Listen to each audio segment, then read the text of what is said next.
Oh my God.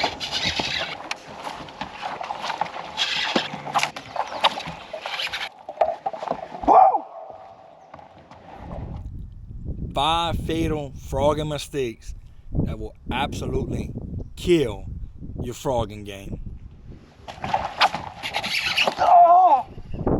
So my favorite way to catch a fish is frogging, open water frogging, cypress trees, duck seed, rocks, docks, trees, that kind of stuff. Grass fishing, it's a good deal, a whole nother story. Today we're talking about open water frog fishing, and when it's on, it's on. When it's off, it makes you hate it. But there's a couple things that you can do to help yourself, and a couple things that you can do that will absolutely kill your frog game. So fatal mistake number 1, fishing with the wrong equipment. You gotta have the right rods, reels, and line to catch frogfish. We're talking about a heavy action rod or a medium heavy action rod. You gotta have some meat on it, and it gotta have some tip on it so you can cast it. Reel, 7-1 or 8-1 reel, and braid. You can get by with 50-pound braid. 50's kind of small, not on the strength side of it, but on the casting side of it. You want to skip a lot, making precise casts. You can get backlashes, so sometimes 50 backlashes more than 65 or 80. The reason why backlash is more is because it's smaller, so it gets in knots a lot easier. At 65 and 80 is a little bit bigger. It don't knot up as bad. All right. So for the rod and reel I use is Cash King Deadbolt, 7-1 gear ratio, 7.3 Spirale from Cash King, and 80-pound hammer braid. The frog I like to throw is a Boom Boom frog from Frog Country. So make sure you have the right equipment when you frogging. Fatal mistake number 2, not making the right cast. Casting on the outside of cover, not casting to the heart of cover. The great thing about the frog and why it became so popular is because it don't get hung up. You can skip it, you can cast it, you can put it anywhere you want it.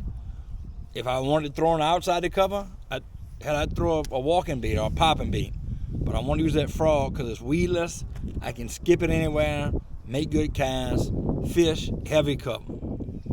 Fatal mistake number 3. This one's a killer. You got to learn this one the hard way. And this one is very aggravating because you know it's about to happen before it happens, but you can't help yourself. It just happens. And that is moving towards your frog. So you got this perfect tree you're looking at. Here you come. And coming up to the tree. And what happens is you make that cast and your boat's going towards the cover faster than you can pick up line as you working that frog.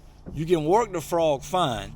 You'll be working it and life is good, but you picking up slack as you working it. So when that fish bites, you give it a second for the fish to get the bait. As you going forward, you set the hook, that fish is coming towards you, and when you set the hook, you hit him all the way up here at 12 o'clock, and the fish comes off. So the big deal is when you fish nicely to cover, you want to get there in a hurry. Drop the power poles, let the boat sit, let the boat stop, and then make that skip, make that cast, and you'll have a good relationship with your rod, reel, and your bait, and picking up your slack.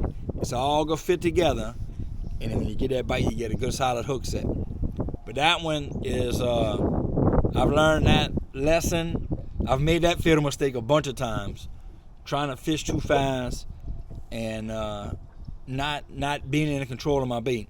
Like I said, you can work it fine, but when you get that bite and that breaks the rhythm, just that split second that you're going forward and that fish is coming towards you creates just enough slack where you can't hit it, you can't get a good hook set on them. And I wish I had every fish that I ever missed because of this mistake. I wish I had it back in my life because my life would be different.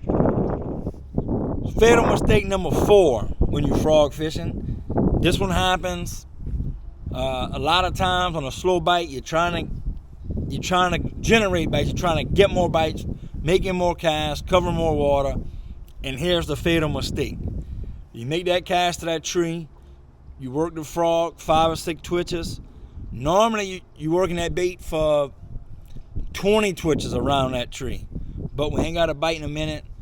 We're trying to hurry, and we get too fast. The point of it is, you don't fish the cast out. You make about 3-4 twitches. You start reeling a bait. The fish blows up on it, and you just miss the reaction bite.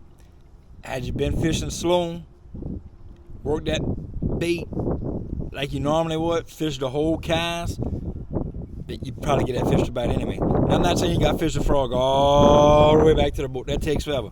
But work that area like you normally would. Like I said, this normally happens when I'm struggling to get bites, looking for one more bite, trying to cover a bunch of water, and God, when it happens, it's horrible. Fatal mistake number 5, and the most controllable mistake ever, and I've done this way too many times, and it hurts when it happens because you know it's about to happen. You could have controlled it, but you made a fatal mistake and it cost you. And that is when you see that perfect cast, you make the perfect cast, you're twitching your bait, and if for some reason you start looking to your next cast, or you start looking for that noise that you heard over your head, taking your eyes off of your bait will always kill you, because that's when that bite's gonna happen, and you're not looking at it, so you hear the sound, you turn and look, you're out of rhythm, you don't reel enough, something happens, something goes wrong, but can all be avoided if you just keep your eyes on your bait.